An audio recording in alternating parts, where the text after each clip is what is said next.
Okay, let's move on. Let's go to another slide about the eye, my friend. You see this Sorry. patient? Yes, Sorry. please. So Yes. I didn't understand what you said about brimonidine and glaucoma. Is it like Brimonidine is a treatment for glaucoma. It's one of the 5 treatments for glaucoma. So the 5 treatments for glaucoma: lantanoprost, timolol, dozolamide, pilocarpine, brimonidine. Now, but it is only I brimonidine that has dual mechanism of action. It reduces aqueous humor, it increases uveoscleral flow and reduces aqueous humor production. Then I have been talking about the side effect of other ones. I said the side effect of brimonidine is hyperemia, red eye. Another side effect that I have not mentioned to you is that it cannot be taken with TCA. The patient will become unwell. There's what we call tyranine-like reaction that happens with monoamine oxidase inhibitors. Brimonidine and monoamine oxidase inhibitors can land the patient in hospital. So these are other things that you need to know, but I've said the most important one, the one that can greet you in the AKT, red eye. Brimonidine causes red eye, but don't use it with TCAs. Avoid it with monoamine oxidase inhibitors. The every other thing that I've not mentioned is not too relevant. We'll discuss it, I promise, in session 2.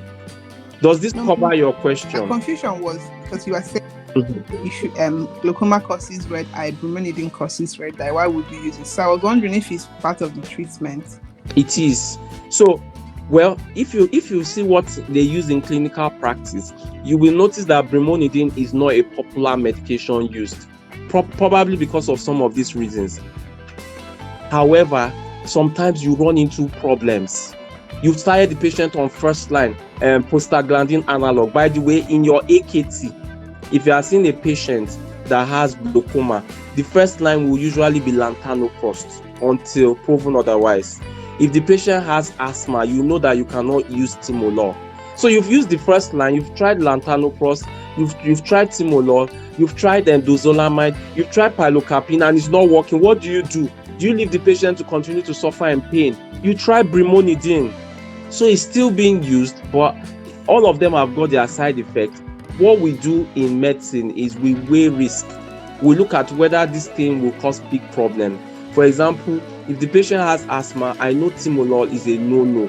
Whether it's the best medication for that patient because of what we are seeing on clinical examination, I won't use it. So that's the same thing. Brimonidine has been relegated to the back bench, but it's still being used because oftentimes LTAP, which is one of the acronyms, may not be sufficient, may not work. Sometimes you need to do a combination. And so you may see a patient from secondary care has been put on brimonidine.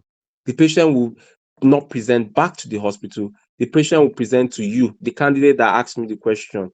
The reason why I'm teaching you this is that you should know that brimonidine causes red eye because the patient doesn't know why. The specialist is too busy. They have not told them that you should expect red eye. So what do?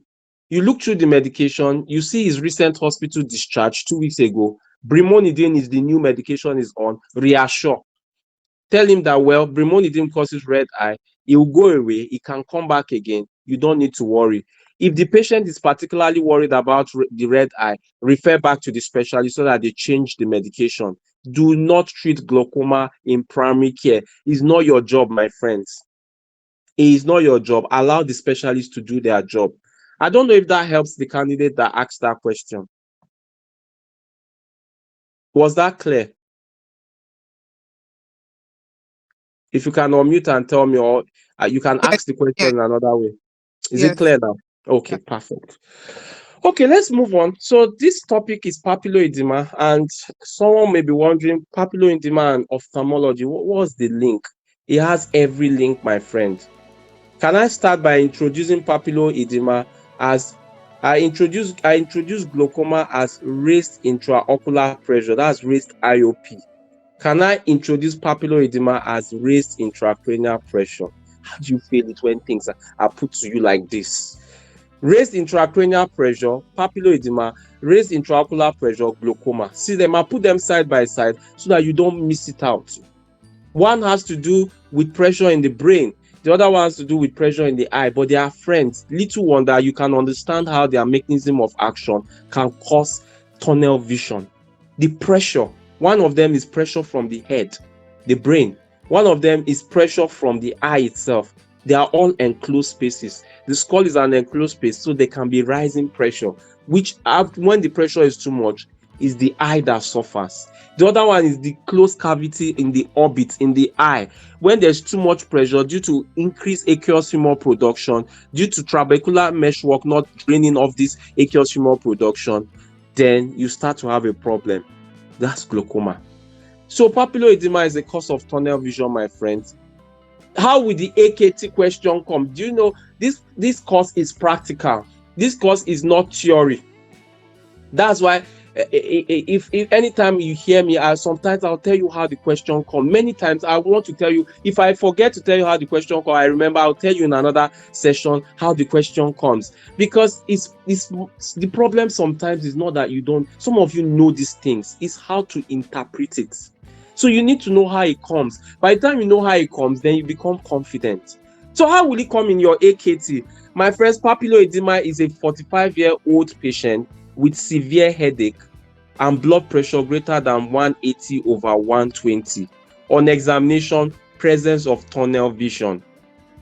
Now, the management. Now you know how it comes. The question is, what do you do? The option A will be referred to medical ward, which is logical. The option B will be referred to A&E, which is what many candidates will do. The option C will be referred to ophthalmology, which is okay. The option D is referred to ophthalmology emergency, which is still fine as well. The option E is to treat in the GP practice. That is a no-no. Papillary edema, it has to leave primary care. Now, you are a very good candidate. You know that this patient has papillary edema and I cannot treat in primary care. BP is 200 over 140. You've looked into the eyes. You can see signs of raised intracranial pressure, tunnel vision. The patient is even already starting to has vomited once. What are you doing? Refer straight. But the thing is, you are so good, but you've referred to medical ward 6 in your hospital. Well, what will happen the next day is that the GMC will come knocking on your door. They say, doctor, thank you. You've made the correct diagnosis, but we want to find out why you did not refer to ophthalmology emergency. Why did you refer to A&E? Why did you refer to the medical ward? Well, the patient you referred to medical ward got to the hospital. There were so many patients, so they couldn't attend to the patient on time. They attended to the patient 5 hours later. And by the time they were attending to the patient was now blind. That is a big GMC problem. Our focus in papillary edema, when it's starting to affect the eyes, is to save the eyes, my friend. Forget about the blood pressure. By the way, you cannot rapidly drop the blood pressure of that patient. What will happen? It will cause what we call watershed infarct. That patient will have some parts in the brain where there is no blood flowing to it. A stroke, in case you don't know what I'm saying. That is self-inflicted. That is idiopathic. That is clinician associated stroke. The doctor caused the stroke. If you rapidly take down a patient's blood pressure, you are trying to reduce flow of blood to the brain. You shouldn't do that. That's watershed infarct. So this patient needs to go to the ophthalmology emergency, please. Papillary edema already affecting the eye. Save the eyes first. The heart is resilient. It will not get completely damaged. Other parts of the body will be resilient. The liver is okay. It hardly gets damaged. The first other major organ that may get damaged is the kidneys, but it will take a while. It will take a while. It will still survive that one. The one that won't survive too long is the eyes. That patient will go blind. The GMC will look for you, my friend. So don't do it. Okay, now that you know the management, you know what to look out for in the AKT question. What type of other questions can you see?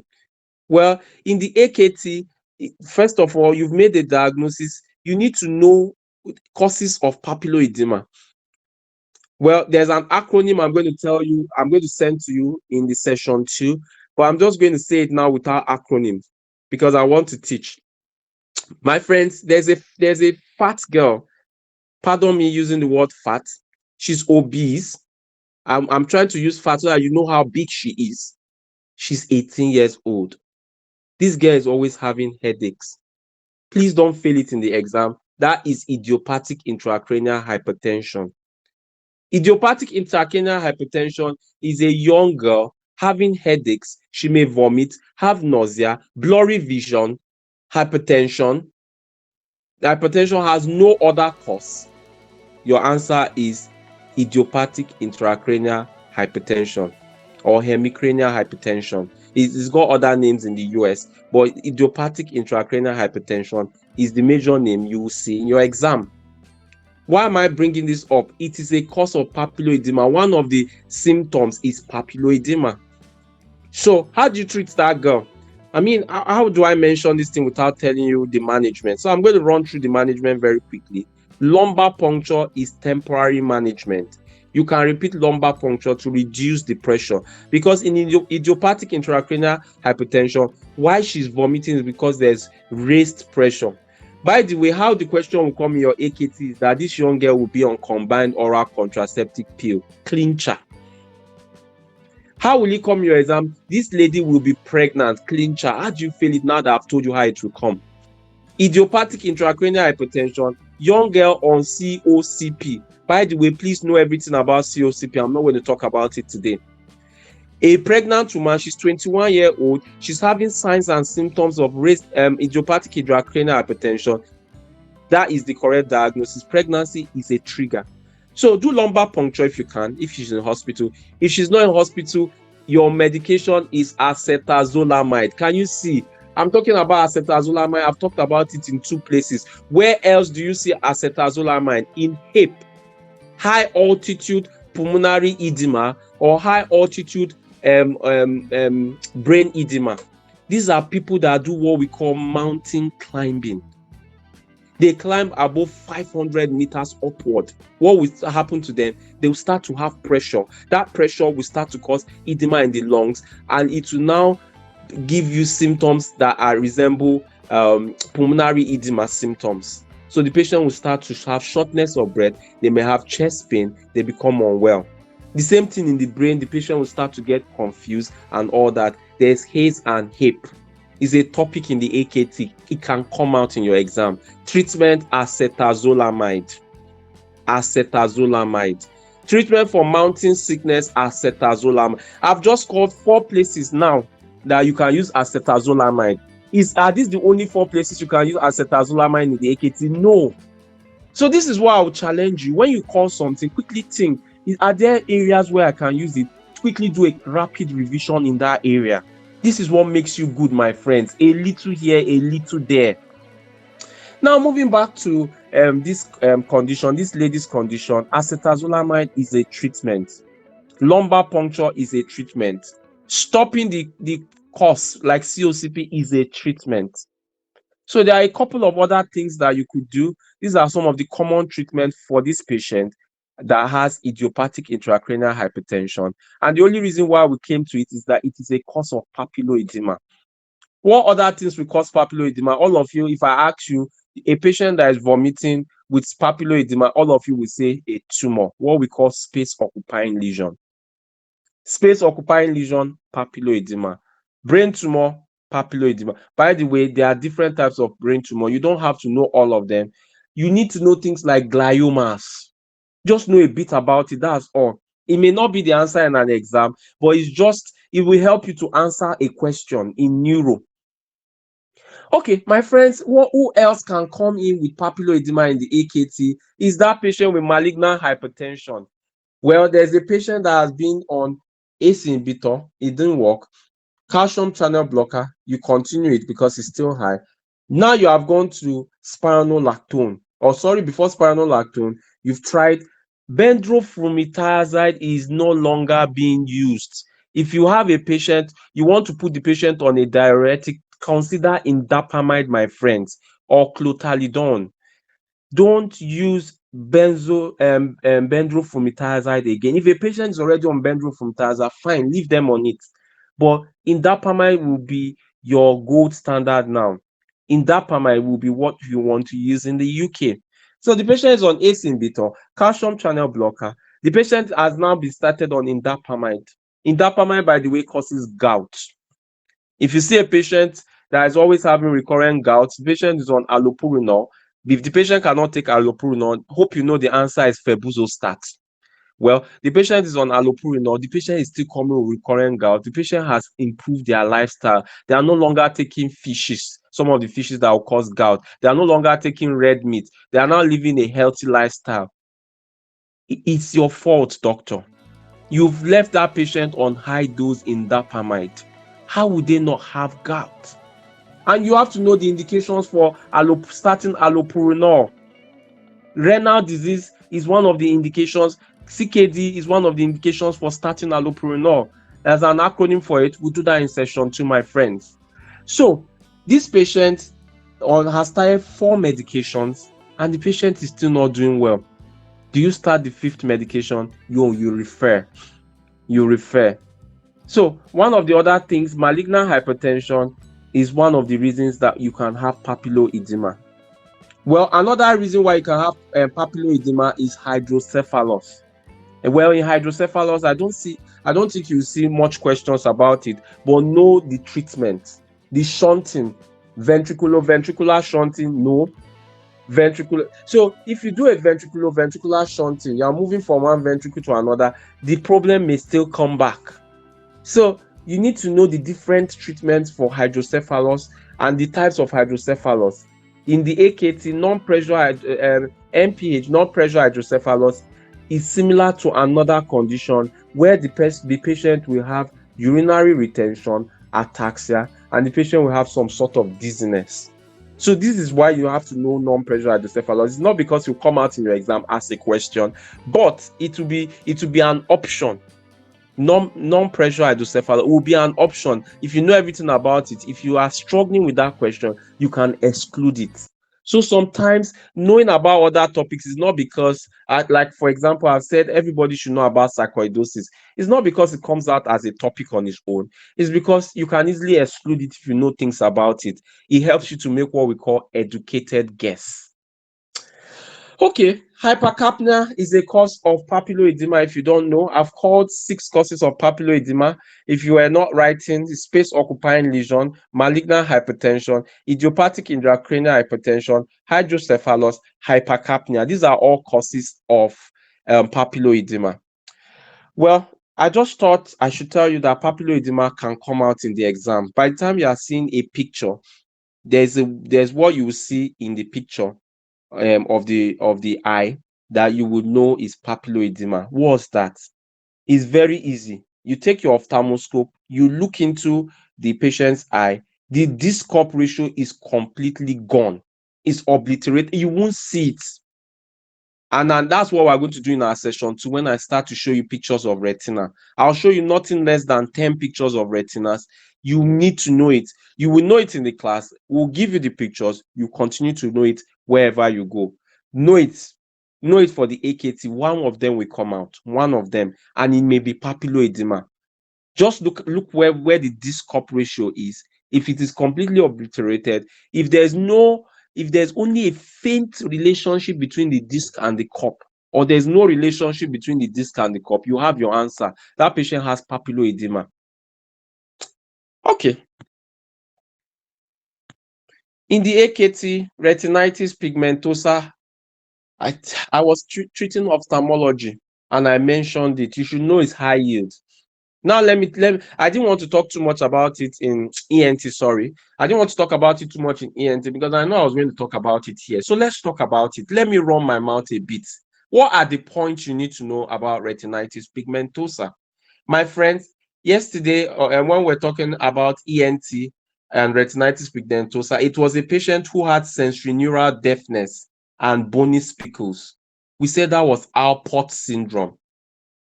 Retinitis pigmentosa and sensorineural deafness is Alport syndrome.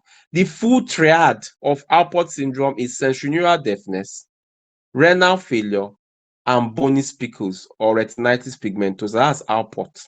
So you see a patient with these 3 things, think Alport. But that's not where retinitis pigmentosa ends. In fact, that's just the beginning. If you see a patient, the patient cannot coordinate their limbs. They have what we call cerebellar ataxia. The patient is saying, doctor, I have suffered. The patient is saying, each time I want to sleep, I'm having pins and needles in my leg. Doctor, save me. The patient, you look into the patient's eye, you can see what we call bony speckles. Bony speckles are black speckles on the retina. They are usually at the periphery of the retina. You tell the patient, calm down, I know the diagnosis. That is Resum's disease, my friends. Resum's disease is retinitis pigmentosa, cerebellar ataxia, and peripheral neuropathy. How do you feel these things? Have given you a mental picture of how that patient will barge into your office. They will be in a lot of distress. They will be having peripheral neuropathy symptoms, pins and needles, and all that. By the way, one of the causes of peripheral neuropathy, vitamin B6 deficiency, pyridoxine. Another one is diabetes, what we call diabetic amyotrophy. Diabetic amyotrophy can come out in your exam. You need to know everything about it. We're going to do it when we go to endocrine. By the way, you cannot escape everything in diabetes. You cannot escape even one thing in diabetes. You need to know everything. You need to be very good. Why? I can bet you if you go into this October exam and there's no one question on diabetes, please come to me and collect some money. I will give you a free voucher, £50 for lunch, for you not seeing one question on diabetes. There must be one somewhere hidden. If they don't ask directly about diabetes, they will tell you that the patient has diabetes. It's usually the clincher to answer the question. If you've not heard me this morning, glaucoma and diabetes are friends. In fact, I forgot to mention papilloedema. There's a level that it will go to. Glaucoma will be so bad that the patient that has glaucoma can have symptoms related to papilloedema. So you can see diabetes, you can't escape diabetes at all, anywhere. And this is why you have to know those things really well. Addison's disease, you can't escape it in the exam. If you escape Addison's, cones will hit you. If you escape cones, pheochromocytoma will be waiting for you. If they say they want to take you to dirty, they will take you to men 1, men 2A, men 2B, they'll hit you. How do you run away from this thing? If you manage to escape that war of gigantism, acromegaly. So you can see that there are certain places you go to, there are things that will greet you. They will say, welcome to the AKT. How would you respond to them? Would you be sweating?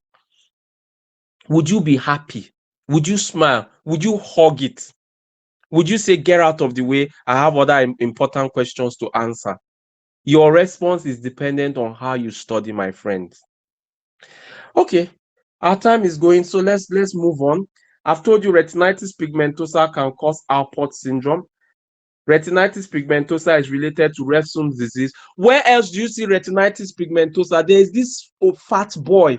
He's obese. By the way, fat boy in the exam should be ringing many things in your head. If I've mentioned fat boy now and four, 5 things have not rang in your head, there is a problem, please. Sufe is the first thing that should have hit you. Sufe is slipped upper femoral epiphysis. What's that boy's age? He's between 10 to 18. If it has not hit you that he's a fat boy, there is a problem. You need to study harder. Studying hard and studying smart is what you need, not studying all. So this patient is obese. He's got retinitis pigmentosa. How did I know?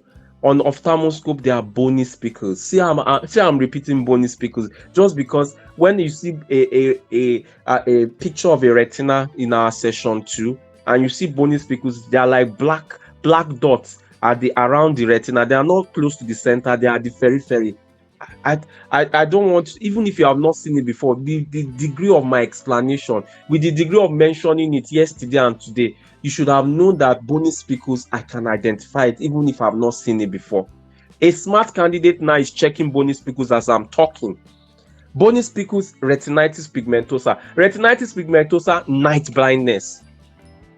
If I've mentioned night blindness and a few things haven't sparked up in your head, please let them spark up. Vitamin B1, berry, night blindness, think about it. And I did say yesterday for another topic that you need to know all the vitamin Bs. B1, B2, B3, B4, riboflavin, know it, biotin, know it. It's not only pyridoxine that you need to know. By the way, in the AKT, pyridoxine, that's vitamins B6, is used with ethambutol. is for people that are on anti-TB medication. They suffer from peripheral neuropathy.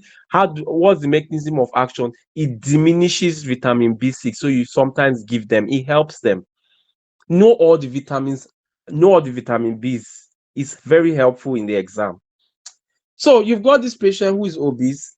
He's got retinitis pigmentosa. What are you thinking? Lawrence Mumbel syndrome. Lawrence Mumbel syndrome. Mumbel is Moonbiedl. So Lawrence Mumbel syndrome is a cause, is a place where we can find retinitis pigmentosa. I thought I should mention retinitis pigmentosa because they can ask it. By the way, the commonest question they ask is, it will be unfair to yourself that you know all these things I've said, but you don't know the commonest question about retinitis pigmentosa. Is what is the eye defect? I've mentioned it just now. Is night blindness. Retinitis pigmentosa, night blindness. Retinitis pigmentosa, night blindness. Glaucoma, tunnel vision. Macular degeneration, central vision loss. Please know the difference between central scotomas and central vision loss. Know what tunnel vision is. Know what night blindness is. Okay, so that will be retinitis pigmentosa in the exam. I hope nobody feels a question on it. I don't, because it's not, it's high yield, but it's not super high yield. I want to go and move away from it to what we call super high yield. Let's talk about optic neuritis, my friend. How do you see optic neuritis in the exam and you are jittery? You should be having some champagne with it. You should be having some nice time with it. Why? It should be at your fingertips. If you have studied ophthalmology and you skipped optic neuritis, it's self-harm, my friends. Why? Optic neuritis is a symptom of multiple sclerosis. In fact, the commonest condition where you find optic neuritis is multiple sclerosis. And yesterday I mentioned all the eye problems in multiple sclerosis, including Otto's phenomenon. I'm not going to talk about it again. Please, anyway, we're in ophthalmology, so maybe I should talk about it. It's a reminder. Optos phenomenon, optic atrophy, optic neuritis, and patients may sometimes have what we call internuclear ophthalmoplegia. Lemite sign is not an eye problem. Lemite sign is simply when the patient flex their neck, they have pins and needles in their hands and limbs. This is multiple sclerosis. A patient that is having bladder problem, what you need to do is to find out, do an ultrasound. Do they have residual urine in the bladder? If yes, the treatment is different from when they do not have residual urine. If there's residual urine, the answer in the AKT is intermittent self-catheterization. Please don't fail it. If there is none, then you can start to use your other things: oxybutynin, tolterodine, soliferacin, dareferacin, mirabegron. These are all answers in the AKT. Botulinum toxin is an answer in the AKT, my friends. It is. So please, you need to be good. You need to know the indications of botulinum toxins in the exam. I don't want to go there because we're going to repeat that one about 5 times. You need to know indications of botulinum toxins. Hyperhidrosis, how do you treat? First line, aluminum chloride, know it. Botulinum toxin is part of the second line. If you are going for surgery, what we call sympathectomy, that's they strip off the nerves that is causing the patient to sweat. You need to tell the patient that there's what they call reflex sweating. We know we are removing these nerves because you are sweating too much, but when we remove the nerves, there's what we call a rebound sweating. You may start to sweat again. That's what happens with reflex sympathomimectomy. They take out the sympathetic plexus, they remove the whole thing, they can start to sweat again. And that's why that surgery is very uncommon. Because how do you do a surgery to cure a problem, but the problem even comes worse after taking out the cause of the problem? So aluminum chloride is first line, your roll-ons, my friends. Botulinum toxin is an answer in the exam. Is an answer in the exam. Anyway, that's not our focus. I just moved away because of a multiple sclerosis. Our focus is optic neuritis. A patient, this is how the question will come. In the AKT, this patient has got night sweats. He's got fever. The patient has been on a medication. What's that? Ethambutol. Ethambutol is a cause of optic neuritis. And what are the, let me, maybe I should start from the beginning. How does optic neuritis even present? Is poor discrimination of color, what we call red desaturation. They cannot appreciate those color red. Some of them even have problem with color green. When you see red desaturation in the exam, your answer is optic neuritis and nothing else. It is optic neuritis, full stop, if you want to hear it like that. Well, what else would be associated with optic neuritis? Your question will say they have pain, worse on eye movements. This is where you need to know the difference between optic neuritis, scleritis, episcleritis, anterior uveitis, and glaucoma. Can I spend some time on that? Glaucoma, think semi-dilated pupil. Semi-dilated pupil, glaucoma. Anterior uveitis is miosis. That's why you use cytoplegics to treat. Is meiosis. The eyeball will be so tiny, it will be pinpoint. By the way, if you think anterior uveitis is only ophthalmology, think again. It's a friend in gastro. It's a friend to inflammatory bowel diseases. Which one does it belong to? Is it related to disease activity? Is it not related to disease activity? You need to know these things, my friends. I'm not going to go into it. It's going to waste our time. That's not our focus for today. But I'm just challenging you that there are many things to know. The reason why I'm challenging you is you will know when you do your first mock. Because the question is, first question is on ophthalmology, optic neuritis, but the second question is gastro, is on hepatitis, is on primary sclerosing cholangitis, is on primary biliary cirrhosis, is on child poor scoring system, is on something, is on dysphagia. How do you not know everything about dysphagia and you go into the exam? I pity you. You know why I'm pitying you? They will ask question on esophageal cancer. They will ask question on esophagitis. You need to be able to recognize the differences. They will ask questions on Barrett esophagus. What is the treatment of Barrett esophagus? That's what you need to know. When do you do surveillance 3 yearly? When do you now go for surgery? You need to know these things, my friend. If they don't ask that, they will talk about pharyngeal pouch, halitosis. Okay, they can now change the question. They still say this patient has got dysphagia, and you are still thinking your answer is GERD. We talked about it yesterday. GERD is a cause of dysphagia in the AKT. Faucet, feeling of something in the throat. That's why I say they can ask anything. And this is why if you are spending 2 weeks on a particular subject, then there's a problem because that area will only have maximum of maybe 5 or 6 questions. How about the ones that you've not studied? This is why you have to do a little here, a little there, my friends. So optic neuritis, think syphilis, is that patient that has had sexual intercourse with some sort of people he doesn't know and no protection. Now he's got a swelling on the genitals. What's that? Syphilitic chancre. Now we've come to gynae. Look, my friends, if you want to do this thing and you don't want to go around, there's a problem. You will not make it. You need to go around. What's the difference between chancre and chancroid? Chancroid is caused by Haemophilus ducreyi. I can't forget it. Why? I've contrasted them. Chancre is syphilis, and by the way, the cause of syphilis is Treponema pallidum. You need to know these things. Haemophilus ducreyi, chancroid.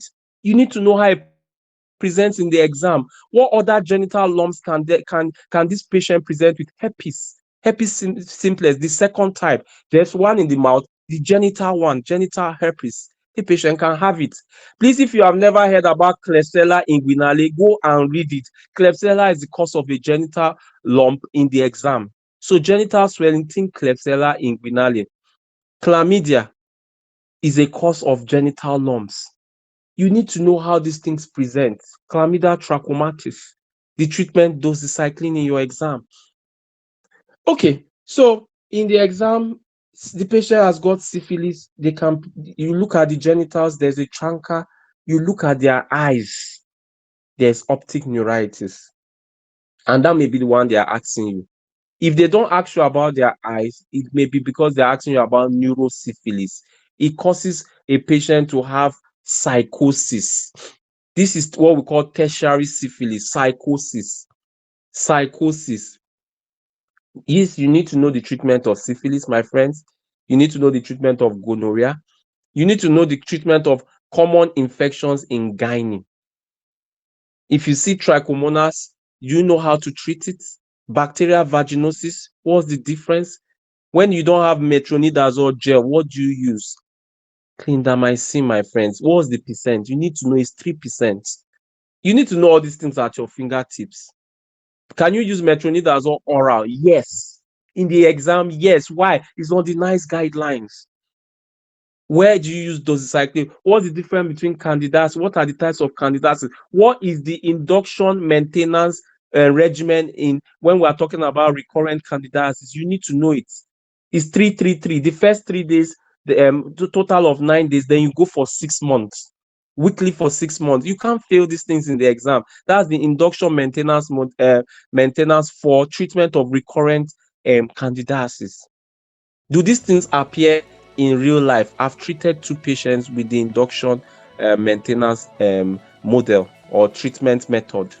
If they show up in real life as well, this is why you have to be good, not just for the AKT, but for yourself. So that's how optic neuritis will come. That patient that has syphilis has what we call tabes dorsalis. Tabes dorsalis. That patient that has multiple sclerosis, it is the commonest cause of optic neuritis. That patient that has diabetes, diabetes is a cause of optic neuritis, my friends. Diabetes is a key cause of optic neuritis. How will the question present? It will be a patient with poorly controlled diabetes, so hyperglycemia. On examination, they will talk about relative afferent pupillary defect, what we call RAPD. If you see relative afferent pupillary defect and you do not know that the answer is optic neuritis, it's unfair to yourself, my friends. The 3 major symptoms I want you guys to pick away from here about optic neuritis: poor color discrimination, that's the red saturation I described. 2, pain worse on eye movement. And the third one is relative afferent pupillary defect, RAPD.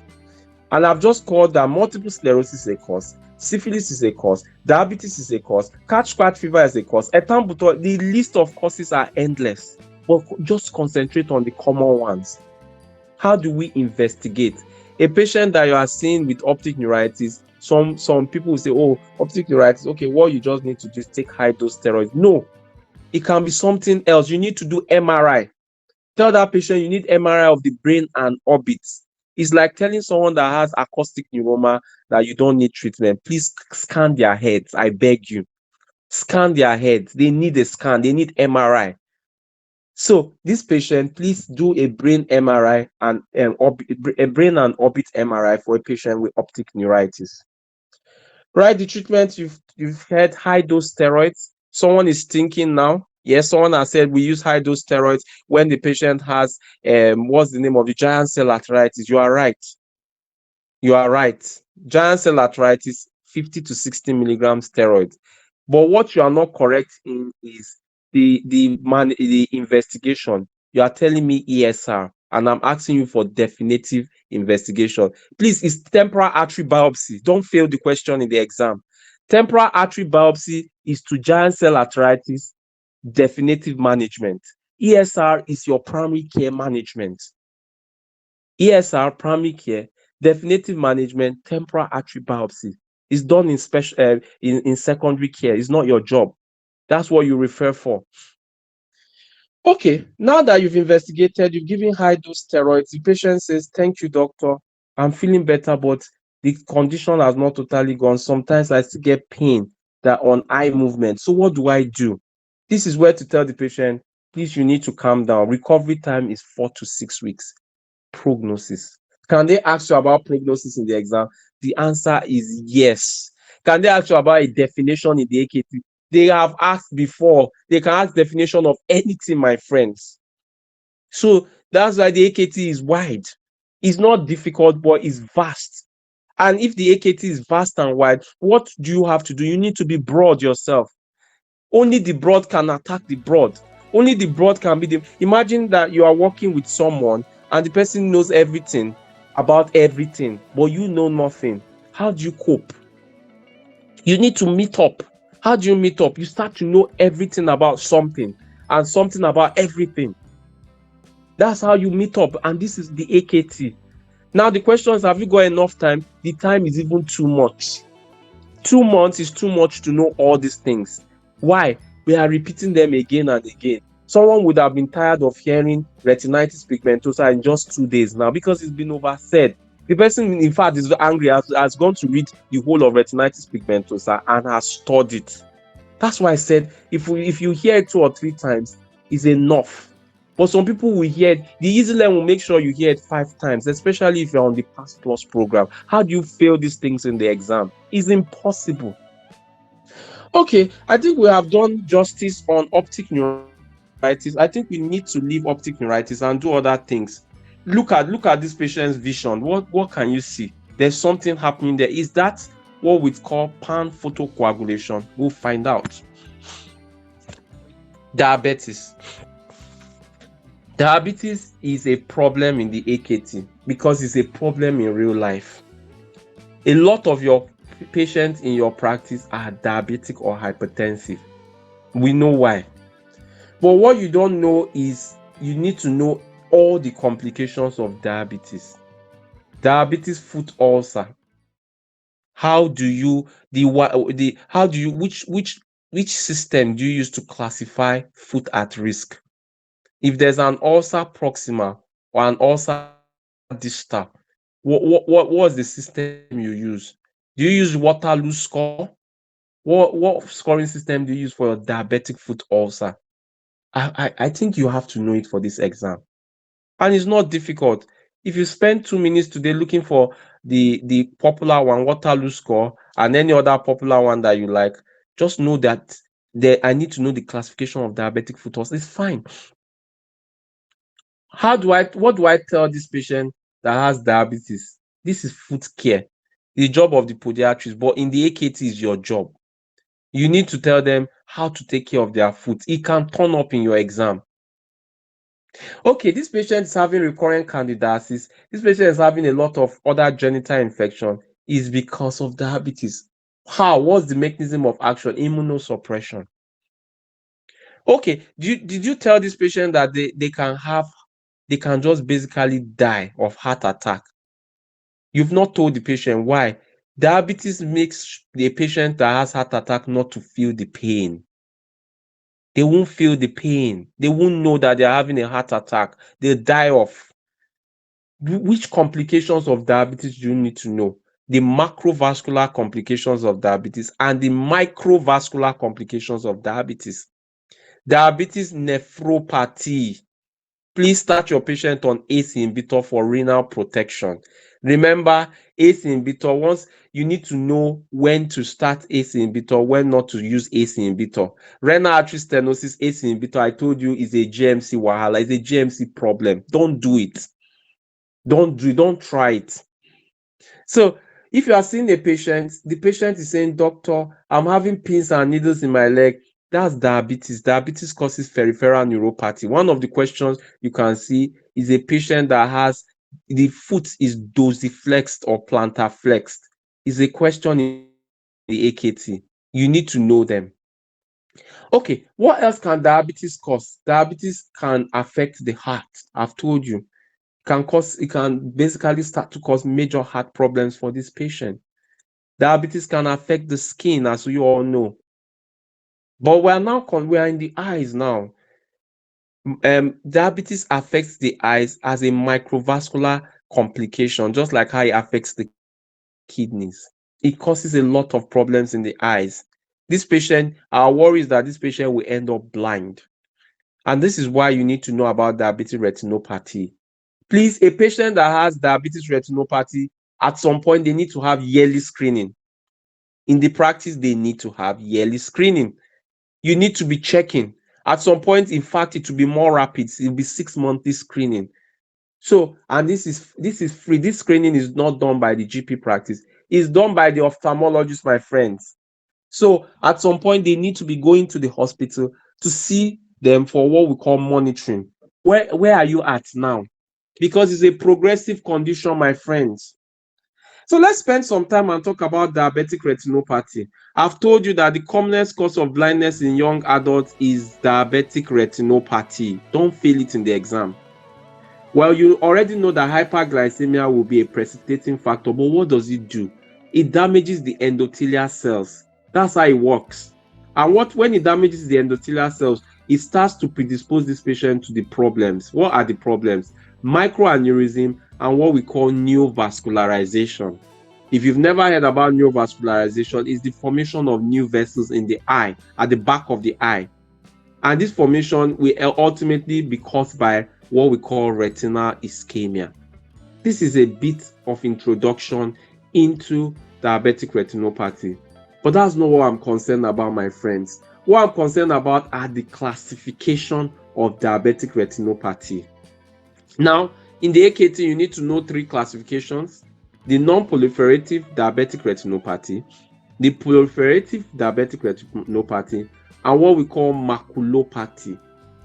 By the way, the worst of it all will be maculopathy. Any patient that has got to maculopathy, well, they can just suddenly get blind because the source of your vision is the macula. So they can just go blind straight up. So please, in the AKT, that's why we are worried about macular degeneration. It's sudden blindness. In the AKT, if it's non-proliferative diabetic retinopathy, that's the good one. I call it the starting point. Anyways, even with non-proliferative diabetic retinopathy, there are different levels. It can be mild. Mild just has a few microaneurysms. So if it's mild, just keep monitoring the patient. If it's moderate, they have more microaneurysm, but they now have 3 other things. They have blood hemorrhages, hard exudate, and soft exudate. The soft exudate is what you guys call cotton wool spot. By the time they start to have this thing, they have entered moderate, but usually they will have it in 1 or 2 quadrants, not all the 4 quadrants. By the time they have it in all the 4 quadrants and you are seeing what we call venous bleeding, you have entered severe. Let me repeat that. Someone is a bit confused. Classes: non-proliferative diabetic retinopathy class 1 is divided into mild, moderate, severe. Mild is only microaneurysms. But by the time you have anything added to microaneurysm, it's not more mild, it has entered moderate. But what is the upper limit of moderate? They will have microaneurysm, they will have blood hemorrhages, they will have hard and soft exudates, and the soft exudates are cotton wool spot. But it will be limited to less than 4 quadrants. By the time it goes to all 4 quadrants, then you have severe. How easy is it? These things are easy, my friend. Okay, let's go to proliferative. In proliferative, the main difference between see the name non-proliferative, that means nothing is growing, nothing is building. Proliferative, something is starting to build. What's that? Is neovascularization. New vessels are starting to form at the back of the eye. That's the retina. So we call it retinal neovascularization. Why is it a nightmare to us? It's because of a condition which we'll be talking about in the afternoon: vitreous hemorrhage. Vitreous hemorrhage, bleeding into the back of the eye, basically. Call it what it is. Vitreous hemorrhage, bleeding into the back of the eye. Why? Those vessels that are built are not the original vessels. They are not follow-come. They are not the best vessels. They are poorly structured vessels. So they are not good. They cannot stand pressure. When there's a bit of pressure in the eye from hypertension, they just burst open and they begin to leak. They are like fake vessels. They are poorly made vessels. This is retinal neovascularization, my friends. Once you see that it's proliferative, you are no longer non-proliferative, you are proliferative.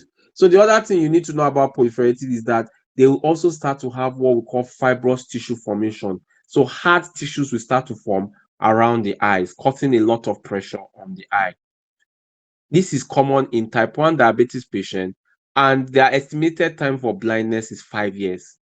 So from time of detecting proliferative to time of blindness averages 5 years for proliferative in type 1 DM. I don't think that's difficult for anyone. Maculopathy, on the other hand, is anything on the macula. Please, and please, it doesn't have to be severe. It doesn't have to be neurovascularization. Just anything, even if it's just a small thing on the macula in a diabetic patient, is maculopathy. This will be common in patients with type 2 diabetes mellitus. And what you need to do is to check their visual acuity very regularly. So I'll tell you their management now that you know how they come. The treatment, first of all, is to do a general treatment. Please optimize their glycemic control. Make sure their blood pressure is under control and do lipid management. Lipid management, my friends, first line statins. If you do not know everything about statins, you need to know G-fold.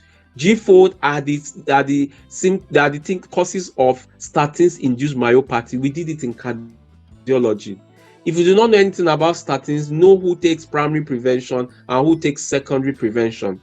If you do not know everything about statins, know the calculation to increase statins.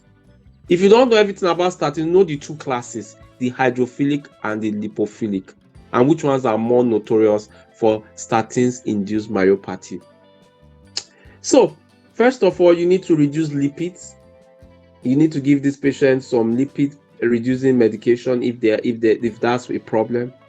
You need to control their blood pressure.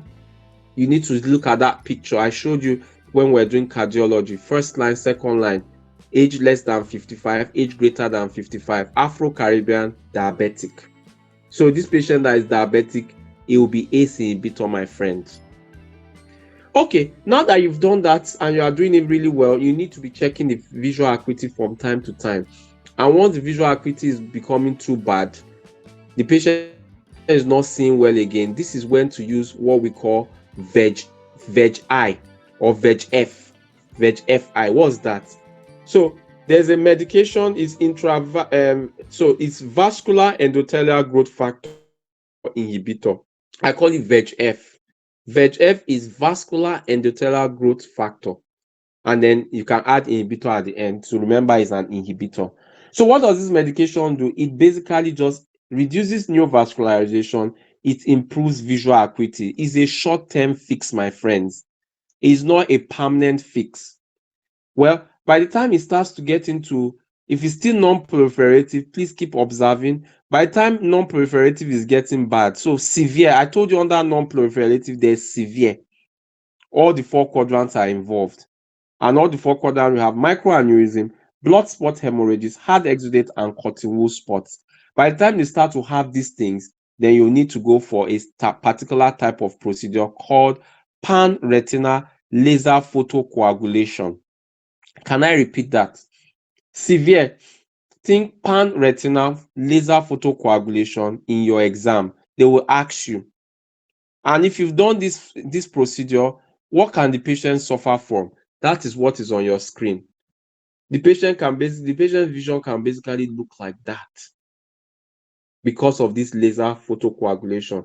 But it's better, it has halted progression to blindness. So if you ask the patient, which one do you prefer, what's on the screen at the moment, or blindness, they'll say they prefer what is on the screen. And I'm sure everybody will prefer that. If it's proliferative, please again, the treatment is to do your VEGF, that's your intravitreal VEGF inhibitor. And rather than do pan-retinal laser photocoagulation, there's a surgery. It's called vitreoretinal surgery. So what you are trying to do is you are trying to strip off some areas and then you are trying to reduce general problems with the new vessels. So you are taking out some of the new vessels, the new vascularization. So that will be diabetic retinopathy. The things I want you to concentrate on is knowing the classes. Just like in hypertensive retinopathy, you need to know the classes. I have deliberately left out hypertensive retinopathy, but I'm going to mention it. Which stage is cottonwool exudate? Which stage is arteriovenous nipping? You need to know 1, 2, 3, 4. That's easier for people. And because we have quite a lot to do in ophthalmology, I've left it out. I've left it out not of your notes, but I've left it out of the teaching.